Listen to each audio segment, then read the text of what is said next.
Assalamualaikum warahmatullahi wabarakatuh.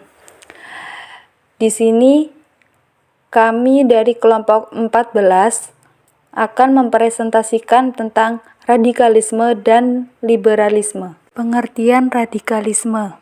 Secara sederhana, radikalisme adalah pemikiran atau sikap yang ditandai oleh 4 hal yang sekaligus menjadi karakteristiknya,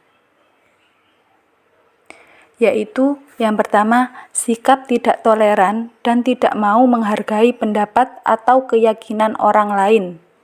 Yang kedua, sikap fanatik, yaitu selalu merasa benar sendiri dan menganggap orang lain salah. Yang ketiga, sikap eksklusif, yaitu membedakan diri dari kebiasaan orang kebanyakan. Dan yang terakhir, sikap revolusioner, yaitu cenderung menggunakan kekerasan untuk mencapai tujuan. Selanjutnya yaitu sejarah radikalisme Islam.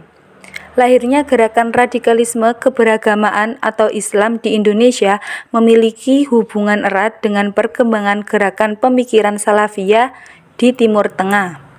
Selanjutnya, pada abad 12 Hijriah, pemikiran Salafiyah ini dikembangkukuhkan oleh gerakan Wahabi yang dipelopori oleh Muhammad ibnu Abdul Al-Wahhab pada tahun 1703 sampai 1787 Hijriah.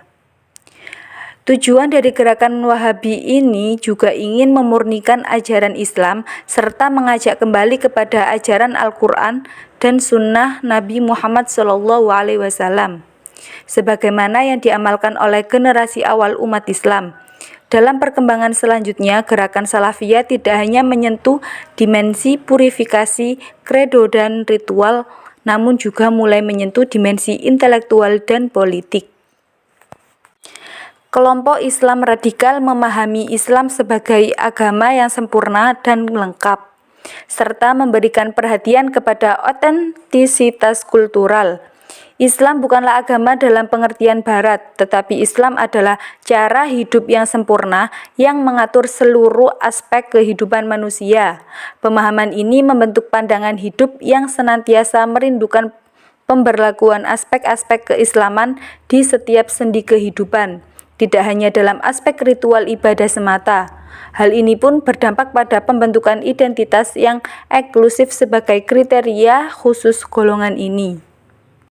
Baik, berikutnya adalah kriteria Islam radikal. Kriteria Islam radikal yang pertama adalah mempunyai keyakinan ideologis yang tinggi dan fanatik yang mereka perjuangkan untuk menggantikan tatanan nilai dan sistem yang sedang berlangsung. Yang kedua, dalam kegiatan, mereka seringkali menggunakan aksi-aksi yang keras, bahkan tidak menutup kemungkinan kasar terhadap kegiatan kelompok lain yang dinilai bertentangan dengan keyakinan mereka. Yang ketiga, secara sosiokultural dan sosioreligius, kelompok radikal mempunyai ikatan kelompok yang kuat dan menampilkan ciri-ciri penampilan diri dan ritual yang khas.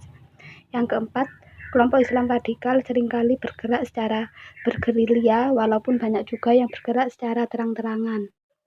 Yang selanjutnya mengenai faktor penyebab terjadinya Islam radikal. Faktor yang pertama adalah faktor agama, yaitu sebagai bentuk purifikasi ajaran Islam dan pengaplikasian khilafah Islamiyah di muka bumi. Yang kedua adalah faktor sosial politik. Di sini terlihat jelas bahwa umat Islam tidak diuntungkan oleh peradaban global sehingga menimbulkan perlawanan terhadap kekuatan yang mendominasi. Penyimpangan dan ketimpangan sosial yang merugikan komunitas muslim menyebabkan terjadinya gerakan radikalisme yang ditopang oleh sentimen dan emosi keagamaan. Yang ketiga adalah faktor pendidikan. Minimnya jenjang pendidikan mengakibatkan minimnya informasi pengetahuan yang didapat, ditambah dengan kurangnya dasar keagamaan mengakibatkan seseorang mudah menerima informasi keagamaan dari orang yang dianggap tinggi keilmuannya tanpa dicerna terlebih dahulu. Hal ini akan terjadi bumerang jika informasi didapat dari orang yang salah. Yang keempat adalah faktor kultural. Barat dianggap oleh kalangan muslim telah dengan sengaja melakukan proses marginalisasi seluruh sendi-sendi kehidupan muslim, sehingga umat Islam menjadi terbelakang dan tertindas. Dan faktor yang terakhir adalah faktor ideologis anti-westernisasi. Westernisasi merupakan suatu pemikiran yang membahayakan muslim dalam mengaplikasikan syariat Islam, sehingga simbol-simbol Barat harus dihancurkan demi penegakan syariat Islam. Walaupun motivasi dan gerakan anti-barat tidak bisa disalahkan dengan alasan keyakinan keagamaan, akan tetapi jalan kekerasan yang ditempuh kaum radikalisme justru menunjukkan ketidakmampuan mereka dalam memposisikan diri sebagai pesaing dalam budaya dan peradaban. Berikutnya adalah pengertian liberalisme. Liberalisme merupakan usaha perjuangan menuju kebebasan, dan dalam istilah asing, liberalisme diambil dari bahasa Inggris yang berarti kebebasan.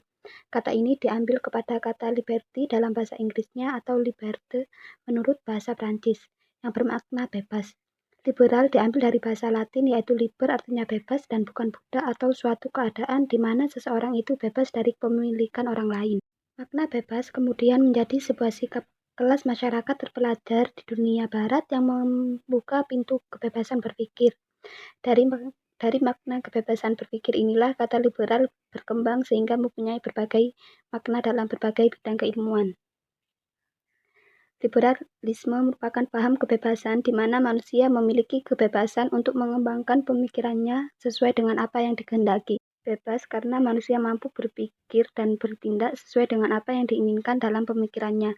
Liberalisme adalah paham pemikiran yang optimis tentang manusia di mana prinsipnya adalah menyangkut tentang kebebasan dan tanggung jawab. Jadi pengertian liberalisme di sini adalah bebas. Maksud bebas adalah manusia untuk bebas berpikir dan bertindak sesuai dengan apa yang diinginkan dalam pikirannya. Kemudian yang selanjutnya yaitu dampak liberalisme pendidikan. Sebagai sebuah sistem, pendidikan liberal sudah barang tentu tidak lepas dari sisi positif dan negatif, terutama terkait dengan dimensi perkembangan manusia. Perkembangan ilmu pengetahuan dan teknologi yang sebagai besar memberi manfaat luas pada umat manusia juga merupakan buah dari liberalitas modernitas pendidikan yang semula berpijak pada pandangan liberal, yang telah banyak membebaskan masyarakat bangsa dari keterbelakangan. Meski tidak berpusat perkembangan pada bangsa barat, kebutuhan akan sumber daya manusia yang berkualitas menjadi tuntutan yang tidak dapat ditolak.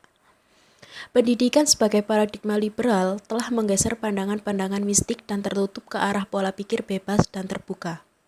Dalam konteks kebudayaan Islam, modernisasi pendidikan yang diapresiasi kalangan Islam telah banyak menyumbangkan perubahan pemahaman agama maupun peningkatan kualitas kehidupan sosial umat. Masyarakat menjadi lebih kehilangan kehendak dan kreativitasnya karena jalan hidup mereka yang semakin mekanistik. Roda perputaran kapital menjadi instrumen yang menentukan pola pikir bahkan harapan-harapannya, dan bukan kebalikannya. Manusia semakin tergantung pada perputaran mesin-mesin produksi dan kepentingan kapital dibanding kehendak dirinya untuk mengekspresikan eksistensi sebagai manusia yang berpikir dan berperasaan. Pendidikan. Kemudian yang terakhir yaitu pengaruh paham liberal dalam dunia pendidikan modern. Dalam bidang ilmu pengetahuan dan teknologi telah membuahkan dominasi mereka atas berbagai bangsa di belahan dunia, yaitu tentang gerakan peradaban barat yang berkembang lebih pesat di bidang ilmu pengetahuan dan teknologi. Dominan yang paling banyak semula mengambil bentuk kolonialisme dan imperialisme, dalam arti penguasaan suatu bangsa atas bangsa lain secara teritorial. Berakhirnya kolonialisme bukan berarti mengakhiri posisi tersebut, sebab imperialisme dalam arti pengaruh suatu bangsa atas bangsa lain adalah dalam hal politik, ekonomi, bahkan intelektual. Materi pendidikan tidak lagi menekankan dimensi etis dan moral semata, bahkan semakin menggusurnya digantikan dengan hal-hal yang terkaitan dengan kebutuhan masyarakat dan kepentingan pengembangan hidup.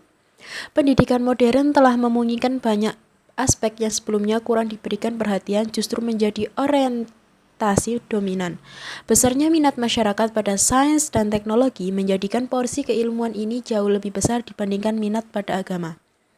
Pada kasus di Indonesia ini dapat dicermati dari kecenderungan minat pembelajaran dalam bidang pendidikan umum dibanding sumber daya manusia sebagai temuan yang didasarkan atas penelitian ilmiah di berbagai bidang. Bagi dunia pendidikan sendiri, kemajuan ilmu pengetahuan dan teknologi telah menghasilkan kemampuan manusia mengembangkan model-model pendidikan yang menjadikan pendidikan formal sebagai kebutuhan setiap orang, masyarakat, bangsa, dan negara. Sekian dari kami, kelompok 14. yang menjelaskan tentang materi radikalisme dan liberalisme. Kurang lebihnya mohon maaf. Wassalamualaikum warahmatullahi wabarakatuh.